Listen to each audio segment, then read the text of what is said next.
a brain. I think I got a lot of stress on my mind. It's a nice day to go, yeah, I got a line. I'ma call the whole team. Hey, what's up, guys? This is Team Hardline Captain Alberto Zertuche, and I'm here. I've got another delivery. It's from Cortland. So, yeah, I've been waiting for this one because I ordered it last week. And we ran out, as you saw in one of the videos, I ran out of the 60 pound. So I already knew I had it on, well, I knew I was coming up short on it before the video. I just didn't know I was going to run out before I could do the video. So,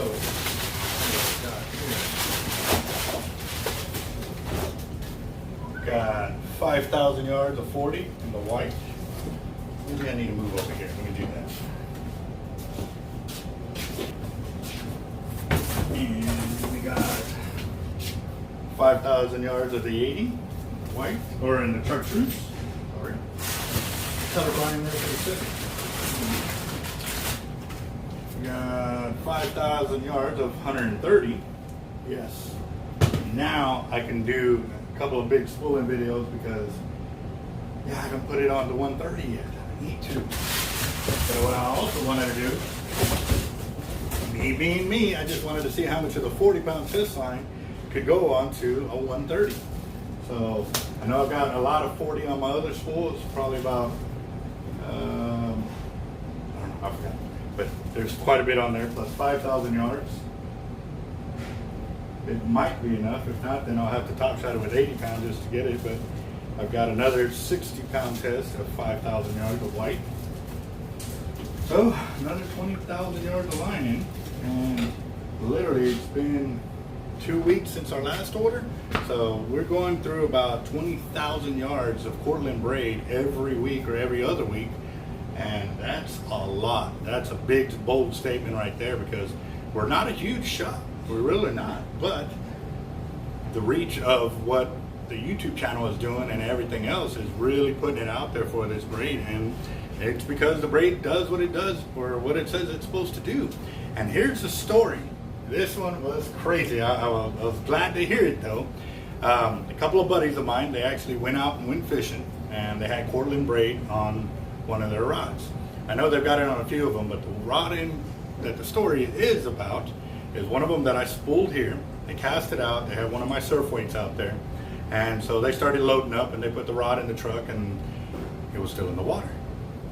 They thought they reeled it in. They got all packed up and they started driving down the road. They literally heard a loud, like, thump, kind of deal.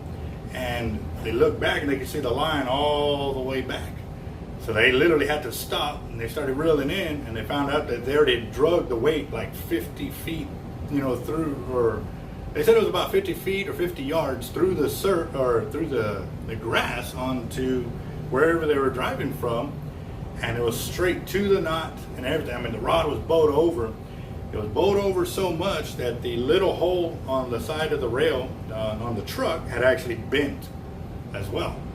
So that gives you an idea how strong the Cortland braid is. And this was a cast out.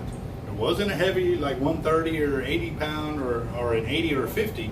It was I believe it was an MXL Raptor that my knot, the line, the leader, and everything worked the way it's supposed to. Heavy duty style. And it spooled the reel and locked up at the knot. Did not break off, even though the surf weight was dragging through the grass. And they said it had a big old mound of grass on it from when they drove through everything. So that was pretty interesting. I was gonna have them actually tell the story themselves. Maybe someday they'll come on and say, hey, we were the guys that did that. But yeah, I was like, man, that's pretty awesome. That tells you how strong this Cortland braid is, that even under tremendous strain like that with almost zero stretch, it still held up the way it's supposed to. That also tells you too, that knot I tied to the spool works the way it's supposed to. I mean, everything that from start to finish, from your first crimp to your last crimp to your first knot to your last knot, everything must work together. Otherwise, you're going to have failure. And that is a prime example of everything working together the way it's supposed to, and there was zero failure. So again, guys, I just wanted to share that little story with y'all of Cortland braid just going above and beyond everything else right there too. So it's pretty awesome. Yeah. So I've actually got a couple of reels to spool, so yeah, stay tuned, guys. We've got a lot of spooling coming y'all's way. And again, guys, if you're new to my channel, the reason why I do all these videos with big reels, real light lines and stuff like that is because there are deals out there where people do weight class world records and setting up for them and stuff like that. So I am creating a library database for that reason. So that way, if they want to use a, you know, some big old reel with real light line, they can already know an idea of how much line they're going to get on the reel if they do it in the fashion that I'm doing it. Or it gives them a good roundabout number to say, you know what, I don't need exactly that much. I want to have a little bit of a gap. Then they can start from where I set the standard at, and they can bring it down a little bit just for their application of fishing. Because you got to remember, not everybody fishes the same way. Me, I like to go a bit heavier on all my lines because I want to get that fish in as quickly as possible, so that way I can release it as quickly as possible to get on to the next fish. Other guys like to sit there and they like to fight the fish for, you know, for however long it takes them to get the fish in. Cool, that's their fishing. That's not me. I'm not saying theirs is bad. I'm not saying mine is bad. I'm just saying that's the way I like to fish, and that's the way they like to fish. And I love to see guys sit there and fight these fish for those long times. You know, it's pretty cool. But it's not me, and they're, you know, that's the way it is. So again, guys, if you haven't subbed to our channel, make sure to sub. Keep commenting, because we are less than 1,300 subs away from getting to 10,000. So it's coming up quick, and we will be doing our drawing, and it goes strictly off the comments only. And then also too, I had an idea just a little while ago when I was driving back from Indianola. I went and did a fishing tackle delivery over there. And I was thinking, you know, the guys that have had 10 or so referrals, remember I was offering $1 per referral per sub that you get to come to the channel. There's a few guys that are sitting right at about 10 referrals since that time period.